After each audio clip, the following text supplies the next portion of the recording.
Assalamualaikum warahmatullahi wabarakatuh. Bismillah. Alhamdulillah. Wassalatu wassalamu ala Sayyidina wa maulana Muhammad Rasulillah wa ala alihi wa sahbihi wa man tabi'a sunnatahu wa jama'atah min yaumina hadha ila yaumin nahdah. Yang terhormat Presiden Republik Indonesia Bapak Insinyur Haji Joko Widodo beserta Ibu Iriana Jokowi, pagi hari ini beliau berkenan pakai sarung. Yang terhormat Bapak Wakil Presiden Republik Indonesia Bapak Profesor Dr. Kiai Haji Ma'ruf Amin, yang sesungguhnya beliau adalah Mustasyar PBNU, juga pakai sarung, beserta Ibu Wuri Estu Ma'ruf, para Menteri Kabinet Indonesia Maju, ada Gus Menteri Yakut Khalil Bisri Mustafa, ada Bapak Pratik, Profesor Dr. Pratik, Menteri Sekneg, para pimpinan lembaga negara, ada Wakil Ketua MPR RI, Gus Jazil, ada Wakil Ketua DPR RI, tetangga saya, Mas Muhaimin, para pejabat TNI Polri, para pimpinan partai politik, yang terhormat Gubernur Lampung beserta Ibu, dan para kepala daerah di Provinsi Lampung. Al-Mukarram Rais Am PBNU, Hadratis Syekh Kiai Haji Miftahul Akhyar, Azzahullah, beserta seluruh jajarannya, pengurus Tanfidiyah PBNU beserta pimpinan lembaga dan banom di lingkungan NU, para pengurus wilayah dan cabang dan ulama, serta para pengasuh pondok pesantren di Indonesia, hadratil mustasyarin, hadratil ru'asa isyuriyah, ashabal ma'ahid, ashabatul kisufiyah, al-mu'tabaru an-nahdiyah, wa ala ra'sihim ar-ra'isul am, Sayyidina wa maulana Habib Lutfi bin Hashim. Hari ini kita berkumpul untuk memulai muktamar NU yang ke-34. Alhamdulillah, segala puji hanya milik Allah yang menakdirkan kita menjadi saksi pergantian abad jam'iyah ini. Usia panjang jamaah dan jam'iyah Nahdlatul Ulama adalah bukti kasih sayang Allah Subhanahu wa ta'ala. Seabad yang lalu kita sama-sama tahu NU berdiri sebagai jawaban atas pertanyaan dan tantangan zaman. Islam harus terlibat memberi warna pada zaman yang tak menentu, mencari-cari cara agar cahaya Allah terlihat terang dan tak padam oleh kekufuran. Para kiai terpanggil untuk menjawab tantangan dunia yang sedang bergolak dari sudut pandang agama. Pada tataran global, Perang Dunia Pertama baru saja usai. Sistem monarki berbasis agama mulai terasa tak memadai, dan gelombang wahabisasi sebagai embrio radikalisme berkibar di Hijaz. Sementara di Nusantara, patriotisme mulai menemukan bentuknya. Perlawanan terhadap penjajahan, kemiskinan, dan ketidakadilan bermuara pada apa yang hari ini sering kita kenang sebagai era kebangkitan nasional. Di era itu, NU sebagai jam'iyah sepenuhnya lahir dari transformasi praktik kemandirian jamaah, yakni kemandirian komunitas pesantren yang selama berabad-abad bertahan hidup dalam tekanan kolonialisme. Agustus 1945, bom atom sekutu meledak di Nagasaki dan Hiroshima. Ledakan itu menandai akhir Perang Dunia Kedua, sekaligus membuktikan betapa akselerasi teknologi bisa sedemikian merusak kehidupan bersama. Sesudahnya dunia menyaksikan satu demi satu kelahiran banyak negara bangsa. Dunia berubah, umat manusia lalu terjepit di antara dua pilihan masa depan. Pilihan untuk menjadi negara sekuler atau menjadi negara agama. Suasana zaman pada saat NU lahir diliputi pertanyaan besar. Apakah selepas perang demi perang, setelah begitu banyak darah tumpah, kita sebagai umat manusia bisa hidup untuk saling berbagi di atas bumi Allah? Kalaupun bisa, bagaimana caranya? Belasan tahun hidup di Arab membuat saya menghayati arti penting NU untuk Indonesia dan dunia. Dengan segala hormat, di Arab agama sedari awal tidak menjadi unsur aktif dalam mengisi makna nasionalisme.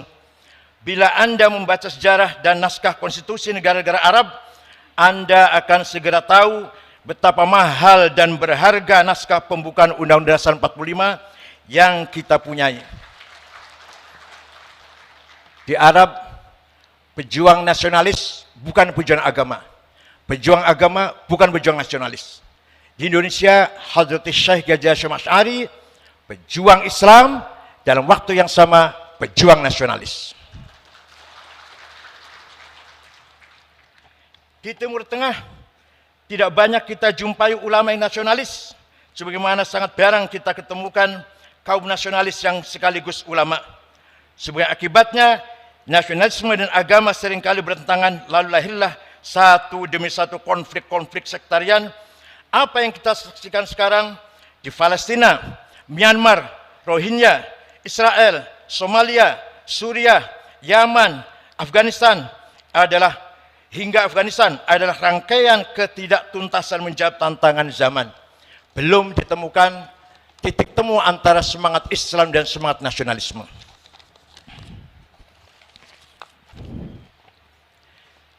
Nasionalisme dan agama adalah dua kutub yang paling menguatkan. Keduanya jangan dipertentangkan. Demikianlah pusaka wasiat dari Hadrat Syekh Hasyim Asy'ari yang diamini dan disuarakan ribuan ulama pesantren. Dan dengan demikian, kita mengerti bahwa ujian atas sikap tawassut, ujian moderasi polarisasi dua kutub ekstrim memang sudah khas NU sejak awal mula pendiriannya. Mereka yang tidak paham sikap NU atas HTI maupun FPI barangkali memang belum mengerti betapa berat amanah moderasi kutub-kutub ekstrim di negeri ini. Bagi NU dan pesantren, menjaga NKRI adalah amanah, karena hanya dengan bersetia kepada konstitusi, tatanan beragama dapat diselenggarakan. Sikap tawassut atau moderat mustahil tercapai tanpa kemandirian. Usia NU yang mencapai hampir seabad ini antara lain disebabkan kemandirian dalam pengertian setia kepada prinsip-prinsip dan nilai-nilai dasar agama, kemandirian dalam pengertian sanggup menyusun agenda-agendanya sendiri, kemandirian dalam arti teguh membawakan ruhuddin dan ruhul wataniyah, semangat agama dan semangat nasionalisme, dan ruhul ta'addudiyah, semangat pluralis kebinekaan. Kemandirian dalam bidang politik, ekonomi dan budaya, kemandirian dalam arti sanggup bergaul dan berbagi dengan siapa saja sembari menjaga harga diri.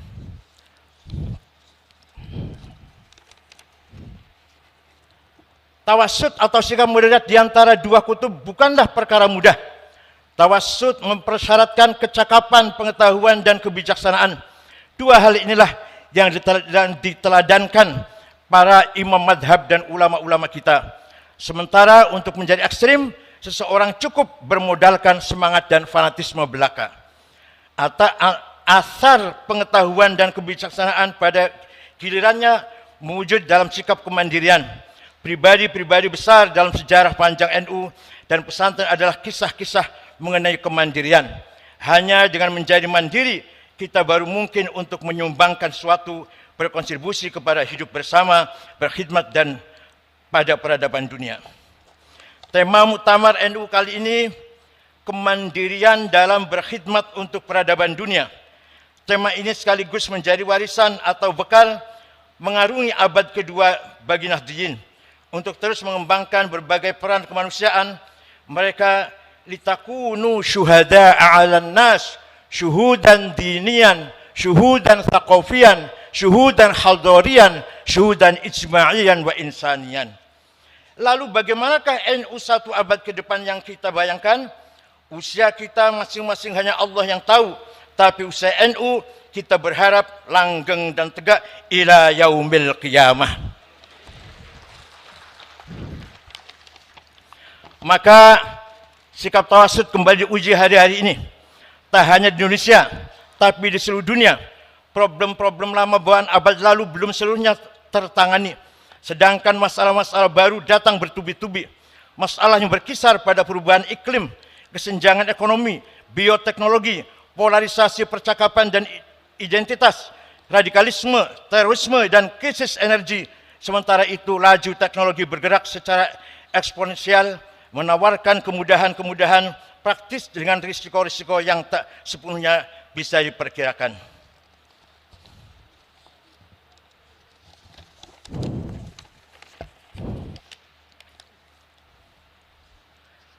Dari sudut pandang santri dan pesantren, visi membangun dengan 5 jenis kekayaan. Visi sebangun dengan 5 jenis kekayaan yang dimiliki oleh bangsa Indonesia. Pertama, as-sarawatil ijtimaiyah, sosial kapital. 17.000 lebih pulau, 300 etnis, 1.340 suku bangsa, 1.211 dialek bahasa adalah fakta keberagaman dan kemajemukan bangsa ini. Kemajemukan yang disatukan di bawah tenda besar Pancasila dengan semangat Bhinneka Tunggal Ika. Di tenda besar itu ormas-ormas keagamaan berperan sebagai semen perekat sosial. Mereka mengkonsolidasikan nasionalisme sebagai proyek integrasi bangsa yang tumbuh dari bawah, tidak perlu dipaksakan dari atas dengan tangan besi. Kedua, as-sarawatul hadariyah, kekayaan kultur budaya. Kebudayaan Nusantara membuka diri pada interaksi dan kolaborasi dengan kebudayaan global asing.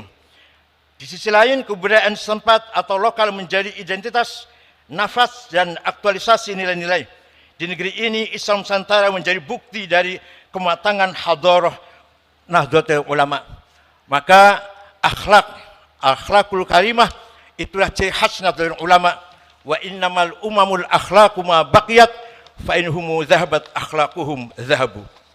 Martabat bangsa tergantung akhlaknya. Akhlaknya mulia, martabatnya tinggi. Akhlaknya hancur, martabatnya hancur pula. Kekayaan ketiga, as-sarawatus syiariyah. Kita kaya dengan simbol-simbol. Antara lain yang dipakai oleh Pak Presiden hari ini. Peci dan sarung. Simbol Islam Nusantara. Banyak contohnya, tapi yang hari ini kita contohkan simbol peci dan sarung. Kita tahu apa artinya peci dan sarung dalam arti teologi, tapi itulah simbol Nusantara, simbol umat Islam Indonesia. Yang keempat, kekayaan maliyah. Indonesia mempunyai potensi sumber daya alam yang luar biasa. Daratannya dipenuhi hutan-hutan penopang paru-paru dunia. Di bawahnya terkandung kekayaan mineral yang banyak. Lautannya mengandung potensi ekonomi biru tiada tara. Di bawahnya tersimpan bukan hanya ikan, tetapi cadangan migas dan mineral yang berlimpah. Yang dibutuhkan adalah SDM unggul yang mampu mengolah kekayaan alam itu sebagai modal pembangunan. Agar pembangunan ini dirasakan oleh seluruh masyarakat Indonesia. Kaila yakuna dulatan bainal aghnia minkum. Tidak hanya pertumbuhan, tapi yang penting adalah pemerataan. Masih kita lihat banyak warga NU yang hidupnya di bawah kemiskinan. Namanya jelas, Solikin, Jumadi, Dulkanan, Maderais, namanya kampungan desa. Kekayaan kelima adalah sumber daya politik. Indonesia adalah negara demokrasi terbesar ketiga dan negeri muslim terbesar di dunia. Indonesia bukan negara agama, tetapi negara Pancasila yang menaungi semua pemeluk agama. Islam berjalan seiring dengan demokrasi, stabilitas politik, dan pertumbuhan ekonomi. Memang bukan hal yang mudah. Bangsa ini sudah diuji oleh berbagai prahara sejarah. Setiap kali jatuh, bangsa ini bangkit lebih tinggi lagi. Dan dari sana kita yakin bahwa sepanjang cara kita mengelola demokrasi didasari kemaslahatan bersama, kemauan untuk mendengar, kejernihan, akal budi, dan kelapangan hati untuk menerima perbedaan, maka bangsa besar ini akan semakin terhormat dan bermartabat, dan pada saatnya nanti aktif berkiprah dalam mendorong dunia yang lebih damai, aman, dan beradab. Saya singkat saja sambutan ini.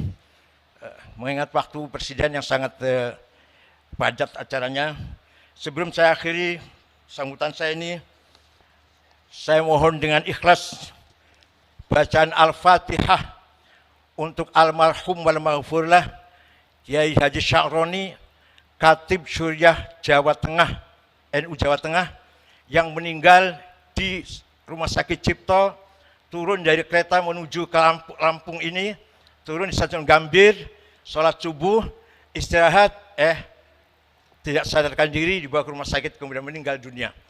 Mudah-mudahan arwahnya diterima di sisi Allah. Al-Fatihah.